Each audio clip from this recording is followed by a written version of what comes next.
Paulie back here on the Latino Slant, a special spotlight that we do just for you guys, where we get to talk to those Hollywood creatives, those people that make us happy when they get it right with entertainment. And let me tell you, no one's getting it right. No one's star is shining brighter than our guest.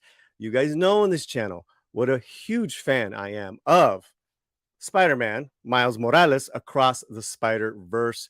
I've already seen it 3 times, and we've talked about it on live streams. And I knew this gentleman. I've known him for a while, and I knew that he worked on it. However, I did not know he was head of story. So we're going to ask him what all that means, because this man's young, prolific career is just getting started, I feel. And then also, too, we're going to bring in Pablo from Midnight's Edge Espanol to hang out with us and ask some questions in Espanol. So right now, let's get the flavor on. Let me introduce you guys to creative Octavio Enrique Rodriguez. How did I do? You did great. It was beautiful. It was beautiful. Woo! Thank you so much. Thank you for inviting me to this, man. I'm super excited to be here. Octavio, I mean, first of all, congratulations. How has the last couple of weeks been? I think right now, at recording time, it's well over globally earned 500 million. If that could be a barometer of success for this film. Yeah, it's beyond anything it's very surreal. I mean, humbling and honored just to be a part of this project. And it's not anything that I could believe was going to happen. I was hoping that we would get this response from people. So again, it's just so awesome to see that, and that people are responding in the way they are about what we did with this movie. So yeah, it's really exciting times. Okay, let's go back. Audience, we have known each other, and we won't give out too many personal details. All right, guys, we got to keep a little level of anonymity here. I've known this kid since college. Fast forward, I've kept up with watching his career. How did you get into this business from college to Monsters Inc.? Let's go. Let's do that. Let's do that. Okay, let's do that. So we went to Cal State LA. You and I'm gonna make you big here. All right, go ahead. All right. Oh geez. We were at Cal State LA 2 years, and I made the decision because I had been drawing and writing all my life since I was little, and I just had the opportunity to actually transfer over to Cal State Fullerton. And in that process was part of what they call the ACME, was one of the first programs in the Cal States. And it just happened to work out that I could be part of that. Dana Lamb, I'm going to shout out some teachers who were pretty amazing to me. Don Langerberg, they all kind of wanted to try to change the landscape of what we were doing for film animation in the universities. And I was actually very honored to be part of that. And then through a friend of mine, who I also will name, Ed Acosta, got me a gig at Nickelodeon working on Cat Dog as an intern. And that's how I kind of got myself started in the animation. Worked about 16 plus years in TV storyboarding. And then through other friends and other people that referenced me, I got a call to go over to Lucasfilm.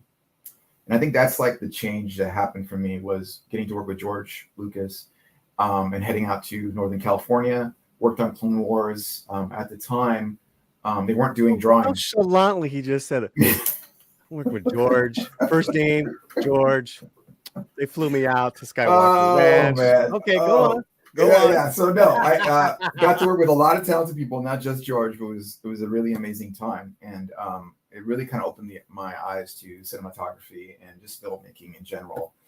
And I was there at Big Rock, which was adjacent to Skywalker Ranch. And just for 2 years and a half, just, in boot camp of filming, which was amazing. And then I got a call again to Pixar and worked there for 6 years. And that first one was Monsters University. From Monsters University, I worked on Coco. So let's pause 1 second. Let's pause 1 second, because aspiring creatives, listen what he said, right? Special college education, then 16 years from what you're saying, at least, of you got that break, but you worked your butt off. Production assistant, PA, I don't know what, boom, boom, boom. And then the Lucasfilm until you finally, so we're talking like that's like easily right there 20 years. That's right. And it's interesting that you bring it up because that's exactly what it was. At the time, I don't know if they still do it, but when I started, I love that you brought up the production intern. It was what was called the journeyman. So it's like you went through the whole production. You were production intern to prop cleanup to prop designer to character cleanup to character designer and then story revision to storyboard artists. And you go through the whole pipeline so you can understand the whole production, which is pretty amazing. I don't know if they do that anymore, but that was really cool for me to learn all that stuff. They better. They better, because you paid your dues for many years, which we want to tell creatives that are the next generation, you got to pay your dues. And this gentleman is the embodiment of that. But please continue. So you get into Monsters Inc. Yes, get to work at Pixar, working on Monsters University, and it was just amazing. It also was a boot camp, and again, working with the top talent. I mean, for at least for me, it was like a mecca of animation. You know, like the industry, working at that studio at Pixar, and again, just pushing your the sense of what you know and going beyond that, and just trying to be the best storyteller I can be. It was pretty crazy. So I was there on Monsters University, Coco, helped with the screenplay for Ben Queen for Cars 3, and then ended up doing stuff for Incredibles 2, as a story artist. And then before I left, I did a little bit of early development for Luca, and then I headed out. Then I went to DreamWorks TV, directed on that for Captain Underpants. And I was a director on that and got to travel, work with Peter Hastings and with all these amazing people. Did that for a minute. And then I got the call to go out. Is that when you went to London? That's right. I'm about to, So yeah. I was literally directing. I'm telling you, man, I've been keeping up with your career. You know, so, there's no reason for me, whether it's you or any other, people that I know to blow hot air up anyone's butt. No, yeah, it was, So I was directing, got a call through my good friend and Pixarian, which was JP, the co-director, and he had asked me to be the head of story for Ron's Gone Wrong. And at that time, we were kind of ready to kind of do the move because the kids were still pretty young. So we headed out to London. We're there for 3 years. And in the process of taking on the position as the head of story, I ended up moving into a co-director position. So that was like my first directing of a movie, which was crazy and bananas and getting to do all this crazy stuff, get to travel Europe. Again, so humbled by everything Locksmith did. I mean, it was such a great opportunity and so grateful for that studio and cannot wait to see what they do next. Then after that, I was kind of on my way coming back. I was writing a script for a French company, but the development was taking a little bit too long, and I had promised my family that I would be coming back to the States. Let me ask you two things. Let's pause. Yes. Okay. Did you always have, or what? At what point during this timeline we're talking about, did you think I could direct? I could be, because it's one thing to be, an animator, and then you're doing your bit, but I mean, what we're about to talk about with Spider-Verse, it's you're vaulted, man. Yeah, it's Go ahead, because I'll ask about your family in a second. But no, that's a really good question. The interesting thing is, and you're kind of suggesting and bringing up all these great points, is I wasn't really thinking about directing. It was something that I wanted to do, but it wasn't something that I was looking for. It was more like I just wanted to tell good stories. I wanted to see if I could do representation at some point. But it was actually other people telling me. And it's when the universe kind of talks to you and you try to ignore it. That's what was happening. I would have people come up to me and go, "So why are you not directing?" And I'm like, "Well, I'm kind of doing this right now. So this is great." And they're like, "No, dude, you should be doing that." And I think after the third time, I was like, "All right, I'm going to try to do this thing." And then the opportunity showed up, and that was amazing. And when I did that, I was like, this is really cool. But then I had to make a choice of coming back to the States. And this opportunity showed up for Sony, where they were like, hey, we got Spider-Verse. It is a hit of story, but would you be interested? And again, like any place I can find to do something as a representation of like Afro-Latino or just Latinos in general, because working on Coco, again, I was there for 3 years working on that, was something super exciting to me. So I was like, okay, I'll do this, but I'll still focus on, which I ended up doing at Sony, was like working on my own stuff, which they had given me the opportunity to kind of develop like a movie over there as well. So I went over there, did, head of story part-time while I was doing some other stuff as well at Sony. And it was just a great experience. Working with Phil and Chris was just ridiculous. They are amazing, genius filmmakers. So, okay, you're Mr. First name George Lucas, but Phil, when you say Phil and Chris, Lord and Miller. Yes. Thank you. Phil Lord and Chris Miller. Sorry. Yes. No, it's okay because hey, listen, the Latino Slant is followed by Philip Lord. We got some cool hombres following the slant. Jorge Gutierrez. That's right. Oh yeah, Jorge's a good friend of mine as well. He's a good guy. He's a that's another great point is the unity and support of each other that you all have. But let's go back to I'm sorry, Lord Miller. Yeah. So no, it was it.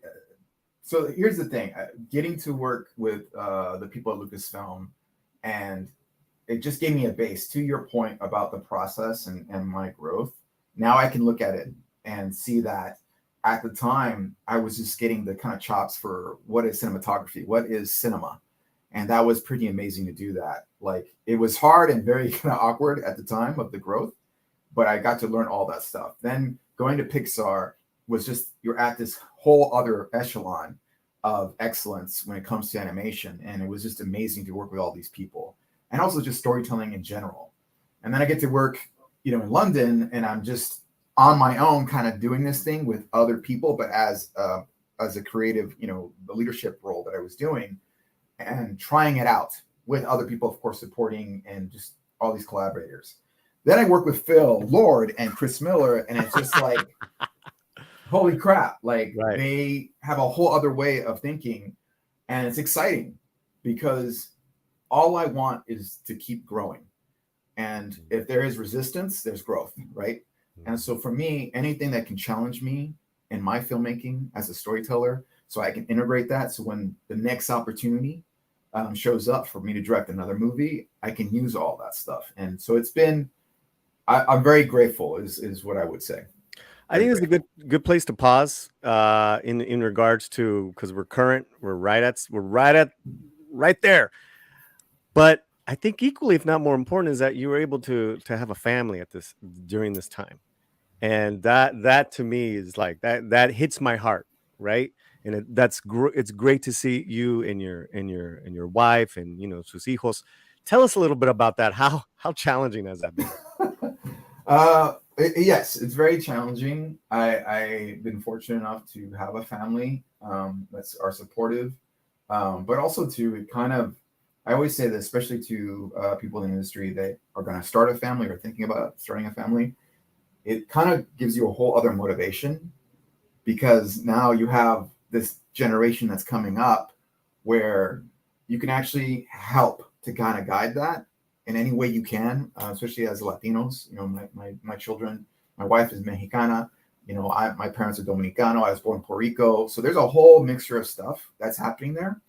And being able to kind of give some kind of representation and for my kids to see that as their normal is really awesome. So it is hard at times, but that's just how life is. Like nothing is supposed to be easy. But I've been very fortunate that and feel very blessed that I have such a family that's very supportive and also kind of motivate me, inspire me to like keep pushing forward to make the stories I'm making now. I mean, you got to take your kids to your own film, man. There's nothing wrong with that. There's nothing wrong with that. That's spectacular. Hey, it is. That's fantastic, Octavio. And it's great. It's great. Pablo. Is we're gonna look at some of your work, Octavio, on this, which is beautiful. Let's really quickly, because we were talking before we started the record button, the Latinidad that you put into the film. Oh, That was wow. next. That is, I didn't know that. Can you give us an example for the audience, like what you put in and what we're talking about Latinidad, for because we do have an international, gringo crowd, which we love, but let's get the education going. Yeah. I guess the thing to say, we were talking about it, but like, for instance, the examples of, the food that's being served in the barbecue, the party, which is empanadas, and making sure those details are there. When Miles gives the bendiciones, we're just having this conversation that, Luna, who plays Rio's Miles's mom, had also brought up that idea, and that became something reinforced, became a consensus. And I grew up with that. I still do that. I still give bendiciones to my parents, even as a grown man. And I think those little details just really help. Again, the sense of the design of Rio, what she's wearing, I literally gave reference a photo of my mom, who, when she was in one of these festivities and parties that we were doing, because she looks just like my mom, which is just very surreal and crazy. But I feel like it's just so important. I mean, for us to be pushed those things and make sure that's there. Little moments of, Rio and Miles having and talking to each other, little things like papito, or when Miles is saying, get that, tío, like all those little things really kind of push to show that. And I feel, for me, it's like we don't want to lose all parts of it. He's half Afro-Latino, Boricua, and African American, and all those things are super important. So we need to find that balance. What are we looking at? What we're looking at is basically a scene in the very beginning of the movie. And what this part is just trying to get the tone and sense of emotion behind it. There's many different iterations we do in boards. And with the team I have, we all are trying to isolate moments, right? Specific moments in a sequence to give us a sense of what we should feel emotionally. And this one was basically the moment where, Gwen is having a conversation with George, but we also had to get the tone right and also be able to see the space. So storyboarding or head of story or just storytelling in general, you're always trying to capture that moment emotionally. And so this is one of the scenes in that where we did a translation. There was a rough board that I did, and then this was conformed from kind of an iteration from boards to layout and back, so that we could actually present this. So when we show it to people that don't see the image completely, that they can see it distinctively about what the character is feeling. So that's basically the shot. Well, the scenes between her and her father are so striking, so different than the rest of the movie. Which I heard a rumor. I'm not putting you on the spot, that there was even a Gwen kind of separate movie, and you could tell what a strong storyline she had. But now, hey, you don't got to answer. It's okay. I'm not gonna. I want you to get in trouble. Yeah, no. The reality is that this movie has Gwen trying to figure out her journey, and we button it up at the end of this one. But there is that opportunity, right? The whole point is that in any story that we tell on any movie, you want to give us a different end, right? Just so that it feels a little bit fresh and new, and that's why we went down this line. But her world is like the comics. It's very watercolor. They call it like the style of it is like the mood ring. So emotionally, wherever she's at, that's what you're going to see in the background. All the colors will change to that. So, as the designers, they went all out and did this amazing work. And this is Patrick and Justin just going to town and making amazing imagery that is just unbelievable. And again, just grateful. Yeah, this is another shot. Basically, this one was, for me, the moment that she has to make a choice. What's really great about, when we put together storytelling is that if you can combine story and not so much plot, but just a sense of what is subconsciously in the character, this is one of those moments. She's making a choice, right? Right in front of her off screen is her dad, and behind her is the portal, the past and the future. These are all things that you should be thinking about in the intent of a sequence and a shot. So whenever I work on stuff, or with the team, we're always looking for opportunity. If you don't have to say it and tell it just by words, and you can get it a bit, and but visually, that's super important. So that's one of these moments. Yeah, this was one of those things where again we needed to feel that this is a very much a complicated situation, and the complexity of it needs to be seen, right? So the storyboards and the shots have to make sense and read. So once we get to a place where we feel good about it and we do some rough ideas, because these are cleaned up boards. I don't want you thinking like this is how I work all the time. A lot of times I do like really rough boards, and then we go in and go, okay, we're feeling this. Let's go in and kind of really tie it down. So it is a process. But this is that moment between the two, right? Whereas if you see in the earlier shot, Gwen is looking straight at George. Here, he is not, because he doesn't know what to do. All those things are intent and purposeful. It's like you're looking for moments within the shots and character to say something, right? That we could sit on this shot and understand it. And it worked perfectly. Even later, when you have that moral dilemma between being a father or being the cop, and he That's right. just decides Oof. being the father, and the setup on this scene is what makes it really great, because you feel that weight. And so, yeah, I love what you make. Yeah, this is one of those things. If we This, this monkey, yeah, this was awesome. So the scene for this, which is like the Web of Destiny, was an idea where we were trying to figure out how we were going to do it, and the dynamic was trying to how or when would we bring in Peter B. Parker, and this just felt like the right way of introducing that, and how we could introduce Mayday. So this was like you got your 3-shot, your complimentary 3, but then you're adding another character in it, and just being able to have her cut through the conversation, right? All that stuff is done intentionally, and trying to find a way where you have one relationship and then another one that's basically coming in to interrupt all that. And she's so so, fun. yeah, this whole like sequence, I boarded out like the baseline, and then we had individual story artists work on pieces of it. But I really wanted this to feel a certain way, the way that Miguel is standing up to him, the authority, and how we play that. And also, too, as you can notice in some of the boards, the characters are a little bit different because we make choices as we keep moving forward. Even though we have these boards, there might be some things that might play better for design. For instance, Lila is smaller, right, in the actual final. Whereas when we started, it was really trying to get a baseline, the sense of like how we shoot the characters within the space, and then how we do the complementary. So all this stuff is super important to kind of lay down the idea of it, but it will change. And that's the thing. As a story artist, as a storyteller, you're looking for the most effect, right? And it may not be what you created initially. It might be that you have to do a couple iterations, or you let the other departments take it to the next level, right? For instance, the one we were looking at with Mayday, I had her coming from profile, but in animation, they had her coming in between Peter and Gwen, right? So those are choices that lets every department plus it.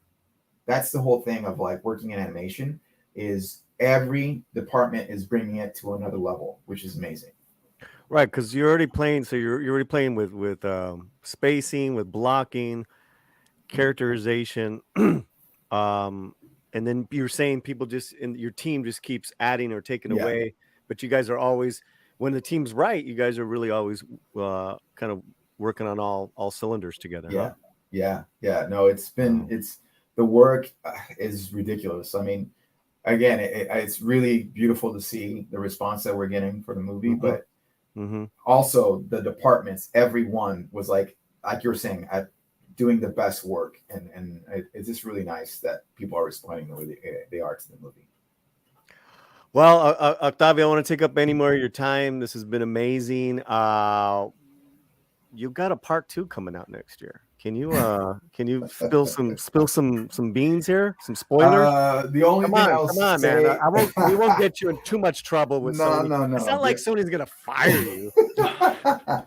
Sony, I'm Oh gonna come Jesus, after you if you Jesus. mess with my boy. Anyway, Oh go on. Jesus. No.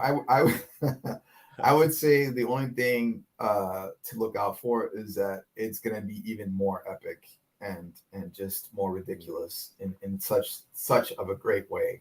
The filmmakers and everybody on it, it's like we wanted and we tried to kind of, you know, supersede what we did with the first one. So just be ready that this next one coming out is just gonna even blow your minds even more, which I'm really excited about for you guys to see. Pablito. I just want to say thank you for respecting Spider-Man, the Spider-Man lore on the movie. As a fan, I really think that is important, and that's why the fans are reacting this way. That's why the fans are hooking up to the movie because, let's just say it, respecting the hero is part of respecting the culture that is around it. And Spider-Man is global. Spider-Man is everywhere, and people everywhere are reacting to a good Spider-Man movie. So that's it. I just want to say thank you and great work. Oh, thank you guys. This is amazing. You made for me as a little kid growing up and seeing representation and for people to respond this way. It's just like I'm so appreciative and honored. So thank you. It can be done. That presentation of culture and ethnicity with an amazing story. We go back and forth, but I'll just end it on this: is that Hollywood, you can do it right if you hire gentlemen like Octavio. That's how it works. That's how you get your authenticity. Newsflash. Love you, man. Love you too, man. Continued success and health to you and your family. And we'll see you soon. Gracias, everyone. No, thank you, man. Thank you for having me.